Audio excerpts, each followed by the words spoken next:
I remember her laughter like a jagged knife against my ribs. It wasn't playful, it was sharp, cruel, meant to sting. "You're too weak," she said, tilting her head, her eyes glinting with amusement. I smiled through the ache, pretending it didn't matter, while inside, I was crumbling. She had no idea of the nights I stayed awake, carrying my family's burdens while she judged the shape of my arms. I let her mock me, silently vowing that one day, the boy she ridiculed would vanish, and something unrecognizable would replace him, stronger, unshakable, someone she couldn't ignore. And when she finally looked up, it wouldn't be with amusement. It would be with shock, regret, and the hollow ache of knowing she had lost me to the world before she even realized I was gone. I first saw her in the gym, sunlight spilling through the high windows and catching the strands of her hair like molten gold. She moved effortlessly, each step measured, each gesture casual, as if the ordinary clatter of weights and rubber mats existed only to frame her presence. Everything about her seemed untouchable, unearned, yet mesmerizing. I froze for a moment, my hands gripping the cold steel of the dumbbells, my chest rising and falling in uneven rhythms. I tried to lift, to appear steady, to impress her with something she might notice. But the moment she laughed, I felt every fragile piece of me tremble. It wasn't a gentle laugh, it was short, sharp, and edged with judgment. That sound pierced the air, slicing through the rhythm of my focus. My arms shook under the weight, not from weakness alone, but from the weight I carried invisibly, my family's struggles, the sleepless nights, the quiet sacrifices no one would ever thank me for. Each trembling repetition was a story I couldn't voice, a burden that shaped me in silence. And she saw it all, yet she only laughed. I wanted to disappear, to fold myself into the shadows, to erase the embarrassment of existing in her orbit. And yet, even as shame pricked my skin, something about her fire, her impossible, untouchable presence, pulled me closer. It was magnetic and cruel at the same time, like staring at a candle flame while holding a pile of dry leaves. I knew, in that instant, that her laugh would haunt me. Not to wound me endlessly, but to awaken something I hadn't realized I carried, a quiet, stubborn flame of determination. I moved to the bench, letting my hands shake only slightly, counting each lift in my mind, forcing myself to focus on the motion, the burn, the pulse of my own heartbeat. Every drop of sweat sliding down my temple was a confession, a silent testament to the life I carried outside these walls. She adjusted her bag, stepped closer to the treadmill, and the faint scent of her perfume floated to me, soft, floral, and entirely intoxicating. Her presence became a paradox, a source of ache and a spark of relentless drive. Her laughter echoed again, exchanged with someone else, oblivious to my struggle, yet it etched itself into me. I realized then that my devotion was unbalanced, that I wanted her attention even if it came through mockery. And in that moment, as my arms shook under the strain and my chest burned with effort, I made a silent promise I would rise. I would carry these invisible burdens, mold them into strength, and she would one day see the outcome. Not today, not now, but inevitably. When I finally racked the dumbbells, my reflection caught in the mirror behind her, I saw more than trembling arms. I saw a boy who bore invisible weights, who faltered under scrutiny, yet who had begun to learn patience, resilience, and quiet defiance. I didn't speak, I didn't seek her acknowledgement. I simply breathed, focused, and left the gym with the fire in my chest refusing to dim.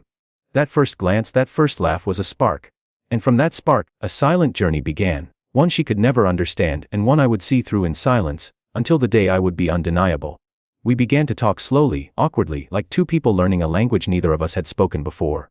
She teased me first, soft, almost imperceptible, her words laced with a mischievous warmth that made my chest tighten. Her laugh lingered longer this time, softer at the edges, a fragile melody that brushed against my ears. It was different from the sharpness of before, a quiet ripple instead of a striking bell. But it carried the same power to unbalance me, to make me aware of every tremor in my hands, every shiver in my voice. I shared pieces of my life, fragments I had never spoken aloud. Nights spent counting bills by dim lamplight, the early mornings I rose to run errands, the quiet dinners where I made sure everyone else ate before me. I told her about my father's coughs in the dark, my mother's tired eyes, my little sister's homework left unchecked because I was always working, always holding up the fragile structure of our home. Her eyes softened sometimes, reflecting something like understanding. But often she was distracted, smiling at a text or tilting her head toward a friend. And yet, even in those brief glances, I felt a closeness, a tether forming however unsteady. I craved her attention more than I wanted to admit. A word, a nod, even a fleeting acknowledgement could light up hours of gray exhaustion. Her presence became a subtle rhythm in my life, the pause between breaths, the soft echo in the spaces I didn't want to occupy alone. I noticed the small gestures, the way she tucked her hair behind her ear when she listened, the way she leaned forward slightly, as if she might notice the parts of me I hid even from myself. I longed for the intimacy in those fragments, yet I felt a distance that neither laughter nor shared moments could bridge. And then I began to see the truth behind her smiles. They were easy, practiced, like sunshine behind thin clouds. She had no idea of the burdens I carried, the invisible chains that shaped every muscle, every decision, every late-night breath. My devotion to her was quiet, patient, unbalanced. I gave more than she could receive, invested more than she would ever recognize. It didn't feel unfair. I didn't measure it in that way, but it weighed me down in ways I could not yet name. Even in her teasing, there was an unknowable wall. I noticed it in her eyes when she looked past me, as though she measured me against something I couldn't reach. I tried not to flinch, tried to smile, tried to hide the ache in my chest, but each small interaction, each shared laugh, was a reminder that I was present in fragments only, and yet, those fragments became my anchor. Her laughter was the spark, my quiet confessions the tinder, and together, in this unsteady dance of proximity and distance, something fragile began to burn. As the sun dipped behind the gym's tall windows, streaking the floor with gold and shadow, I realized something dangerous. I was allowing her to occupy the spaces inside me reserved for endurance, for resilience, for hope. And in that quiet, stretching moment, I understood the paradox of devotion. I could hold her close in my mind, even as she drifted further in reality. I could carry her laughter in my chest while carrying the weight of a life no one else could see. And I knew, without fully understanding how, that this invisible weight, this patience, this quiet longing, would transform me, long before she ever realized what I had become. The gym emptied around us, leaving only the echo of machines and the soft rustle of her jacket as she left. I stood there, hands still trembling slightly, the gold light catching my reflection in the mirror, and felt the first pulse of something that would define the years to come, a devotion unspoken, unreturned, yet shaping every beat of my heart, every fiber of my being. And in the space she left behind, I whispered to myself a quiet promise: I would become undeniable, and she would one day have to look. It happened in the open, under the harsh, unflinching lights of the gym, where every drop of sweat glimmered like a confession and every mirror reflected not only effort, but exposure. I was mid-rep, arms trembling, muscles screaming in rhythm with my heartbeat, when I heard it, the laughter. Her laughter. But this time it wasn't mine she noticed. Not me. Not the trembling boy who had carried invisible weights and silent burdens. She laughed at someone taller, stronger, effortless, the kind of person who made the room bend to his presence without even trying. Time slowed. The clatter of dumbbells, the hum of treadmills, the chatter of strangers all fell away. The air froze around me, every breath felt heavier, every heartbeat a leaden drum against my ribs. I was invisible, erased in the space I had once thought of as mine to occupy. The boy she teased before, the one she had once dismissed with a sharp laugh. I realized, painfully, that even he had been present. And now I was just a shadow. I lowered the weight slowly, my hands slick with sweat, feeling the sting of salt and effort mix with the bitter ache in my chest. Mirrors surrounded me, reflecting not just the physical strain of my body, but the hollow ache her laughter left behind. Each reflection was a reminder I had worked, I had tried, I had existed, and it had not been enough. Not for her, not for the world, not even for acknowledgement. I left without a word. Not because I was defeated entirely, but because words would have sounded like begging, like pleading for attention I didn't deserve. My steps echoed against the rubber floor, steady, silent, yet hollow. I passed the mirrors, catching glimpses of my reflection, hunched shoulders, trembling arms, and eyes that burned with something she could not see, a quiet storm building beneath the surface. That night, alone in my small apartment, the silence wrapped around me like chains, pressing into my ribs and settling in my chest. The room was dim, only the soft glow of the streetlight through the curtains illuminating the scattered pages of my notebook, where I often wrote letters I never sent. I stared at the blank pages, the words threatening to spill and yet refusing, and felt the weight of everything I had carried. The responsibility, the effort, the unspoken devotion, and the hollow space her laughter had carved into my chest. And in that silence I made a vow: I would change, not for her, not for anyone else, not for recognition, or applause, or fleeting attention. I would change for the boy she thought was weak. For the one who had been erased by a single laugh, for the one who had trembled under judgment yet carried burdens no one saw. I traced the lines of my knuckles with my fingers, imagining the strength that would rise from this quiet humiliation, imagining the shape of a self she could never have ignored. I didn't know how long it would take. I didn't know what it would cost. But I knew this someday, she would see me. She would look at me and recognize not the boy she laughed at, not the trembling weight of responsibilities she never noticed, but the man who had endured, who had carried everything in silence, who had risen. And when she saw me, she would know what she lost. The night pressed against my window, the rain beginning to tap softly, a rhythm like whispered reminders. Each drop was a promise, each streak on the glass a reflection of patience yet to come. I closed my eyes, letting the quiet determination fill the hollows of my chest, letting the ache turn to fuel. And in that dark, empty room, I smiled once, a small, quiet thing, but it was the first smile of a boy no longer willing to be invisible. I woke before the sun, the city still wrapped in a quiet gray, the streets empty, the only sound the soft hum of distant traffic and the whisper of my own breath. In that stillness, I trained. Every rep, every drop of sweat felt like a confession, a testament to something I could not yet name. My body grew stronger, yes, but more than that, my mind sharpened. Discipline became a ritual. Patience carved its lines into my thoughts. Focus became armor I didn't know I could forge, and I wore it silently, beneath the gaze of a world that had once ignored me. The gym became a sanctuary, a cathedral of effort. Each dumbbell, each pull-up bar, every bead of sweat that rolled down my temple was a brushstroke in a painting no one else could see. Outside, the city slept. Inside, I built myself in silence, shaping every weakness into strength, every trembling fear into resolve. I didn't train for applause, didn't train for recognition, and certainly didn't train for her, and yet, a part of me, the smallest, quietest part, wondered if she would one day notice. Weeks blurred into months. The mirror became both a friend and a judge. I traced the lines of my shoulders, the curves of my arms hardened by relentless effort. My reflection was unfamiliar, yet it carried the same eyes, the same pulse, the same invisible weight I had always carried. But now, there was power in it, quiet, undeniable, impossible to ignore, and still, she didn't notice.